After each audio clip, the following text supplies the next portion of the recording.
বন্ধুরা, রাতারাতি ঠোঁটকে এইরকম সফট এবং পিঙ্ক করে তুলতে পারো। আজ থেকে আর কারোই ঠোঁট ফাটবে না। ঠোঁট ফাটার সমস্যা দূর করতে পারবে আজকের এই উপায়টি। যাদের এইরকম কালো ঠোঁট রয়েছে তাদের ঠোঁটও কিন্তু অনেক বেশি সফট এবং কোমল হয়ে যাবে আজকের এই উপায়টি ব্যবহার করে। হ্যাঁ বন্ধুরা, আজকের এই উপায়টি ভীষণ ভীষণ ইফেক্টিভ একটি রেমেডি। যাদের ঠোঁট ভীষণ কালো, একদমই কাটা ফাটা, ঠোঁটে কোনো রকম মানে ঠোঁট নিয়ে অনেক সমস্যায় ভুগছো, তাদের জন্য আজকের এই উপায়টি ভীষণ কার্যকারী হতে চলেছে। প্রথমে একটা স্ক্রাবার তৈরি করব। তার জন্য আমি এখানে নিয়েছি কিছুটা চিনি, আর নিয়েছি এখানে লেবুর রস, আর এখানে দিয়ে দিচ্ছি কয়েক ফোঁটা মধু।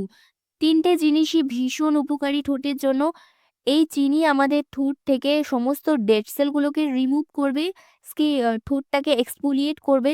তার সাথে সাথে লেবু এখানে স্কিন যে টোনটা রয়েছে সেটাকে অনেক বেশি লাইটেন এবং ব্রাইটেন করে তুলবে।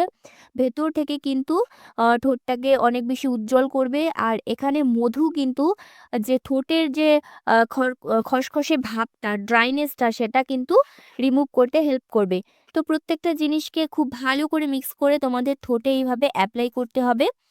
আঙুলের সাহায্যে তোমরা এভাবে কিন্তু রাব করে নেবে। তোমরা চাইলে কোনো নরম ব্রাশের সাহায্যেও এই কাজটা করতে পারো। বাট হাতের সাহায্যে করলে কিন্তু একটু বেশি ভালো মনে হয়। কোনো রকম প্রেশার কিন্তু দেবে না ঠোঁটে। বন্ধুরা, আমি কিন্তু অলরেডি অনেকগুলো ভিডিও ঠোঁটকে সুন্দর করার টিপস দিয়েছি। তোমরা আমার চ্যানেলে খুঁজলে দেখতে পারবে। একটু গিয়ে দেখলে বুঝতে পারবে যে অনেকগুলো কিন্তু ভিডিও আমার রয়েছে। আর ভীষণ উপকারও পেয়েছে অনেক মানুষ, আমাকে অনেকে কমেন্ট করেছে। তো তাদের জন্য আবারও আজকে এই ভিডিওটা। যাদের হাতে সময় কম তারা কিন্তু ইজিলি এই রেমেডিটা ব্যবহার করতে পারবে। আর দেখো, আমি কিন্তু স্ক্রাবারটা করে নেওয়ার পরেই তোমাদের দেখিয়ে দিচ্ছি মুছে। দেখো, ঠোঁটটা কিন্তু অনেক বেশি সফট হয়ে গিয়েছে আগের চাইতে। কারণ ডেড সেলগুলো যে রয়েছে, প্রত্যেকটা ডেড সেল কিন্তু মরা চামড়াগুলো রিমুভ হয়ে গেছে।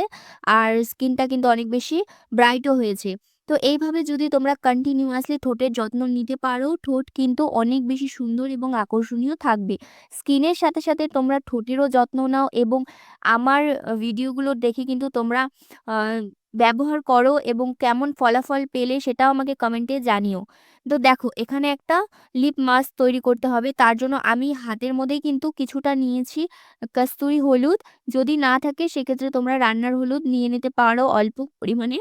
আর এখানে কস্তুরি হলুদ নিয়েছি, আর নিয়েছি কাঁচা দুধ। এই দুটোকে হাতের মধ্যে একটু মিক্স করে নিলাম।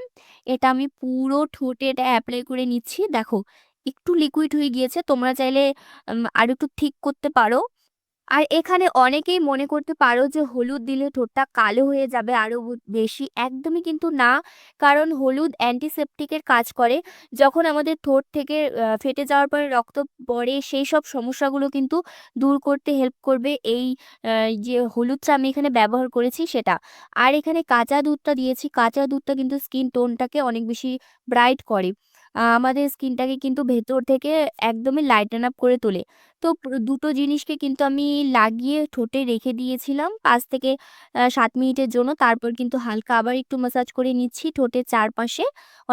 অনেক সময় ঠোঁটের চারপাশেও কিন্তু অনেকের কালো হয়ে আসে। তো এইসব সমস্যাগুলো কিন্তু খুব তাড়াতাড়ি দূর করতে পারবে আজকের এই উপায়টি। তো তোমরা অবশ্যই ব্যবহার করো এবং কেমন রেজাল্ট পেলে সেটা জানাতে ভুলো না। যদি নতুন হয়ে থাকো আমার চ্যানেলে, তাহলে অবশ্যই আমার চ্যানেলটিকে সাবস্ক্রাইব করে পাশে থেকো এমনই সুন্দর সুন্দর ভিডিও দেখার জন্য।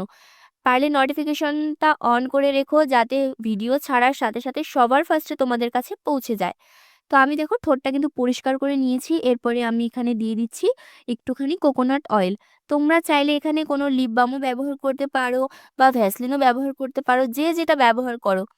তো দেখো, আমি কিন্তু এখানে একটুখানি কোকোনাট অয়েল লাগিয়ে নিয়েছি। এটা কিন্তু তোমরা ওভারনাইট রেখে দেবে। তো এটা রাতের বেলাও তোমরা ব্যবহার করতে পারো, দিনের যে কোনো সময় তোমরা কিন্তু এই রেমেডিটা ব্যবহার করতে পারো। বাচ্চা বড় প্রত্যেকেই ব্যবহার করো। তো চলো, আজকের মতো টাটা।